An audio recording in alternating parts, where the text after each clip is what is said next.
Hi everyone, it's Master Wong here. I'm back again into USA in a California beautiful place with a lot of Mickey Mouse and everything else around here.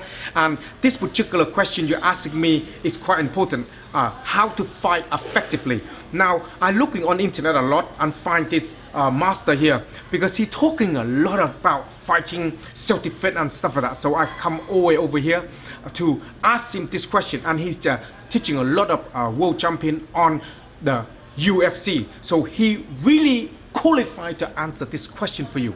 So Pit Master, this question here, somebody asking me, how do you fight effectively? Now, into my opinion, effectively is very wide, isn't it? It's everybody's very different, you know. Effective is always how you master, how you understand the technique, how you really able to wield your tool, yeah. So what do you think that question should be answered on how to fight effectively? Give them 3 things that they can take home with.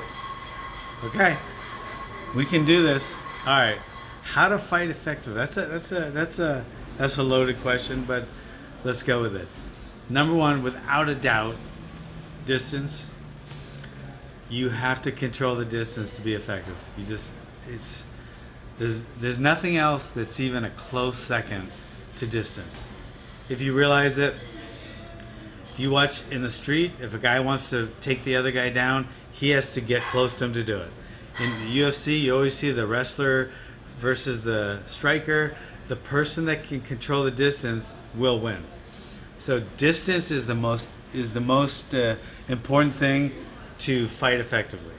Okay, so that's number 1. Number 2, whatever you do, get out and move to the side as soon as you're done. In other words, if you throw a combination of punches, don't just stay there when you're done. Because if you're done and you don't have a plan, your opponent will have a plan and he'll execute his plan on you. You'll be his plan. So everything you do, every plan you do, whether it's a takedown attempt, a punch, a combination, a kick, you want to get out and move to the side. You always want to be moving out and to the side after everything you do, whether it's in the street or in the cage. Okay, so after everything you do, you want to move and you want to be out to the cage. Okay, the other very important thing is you always want to be doing the 2 F's: feinting, okay, feinting and faking. Okay, it kind of means the same thing, but one is more like a feint, like your typical feint in fighting, and then the other thing is like I'm faking one side to the other. I'm moving, lateral movement. I'm calling that faking, because you're always giving them a different look and a different angle, and you're trying to be an actor. Just like an actor has to fake, you know, his audience, you have to fake your opponent into what you're going to do.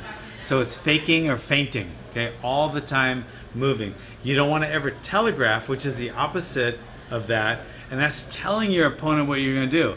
Like you're pulling back a punch. You think you're getting more power, but in reality you're getting more power for the air, and you're telling your opponent what you're going to do. So instead of telegraphing, you always want to fake and feint. All right, so lateral movement and a lot of head movement. Even your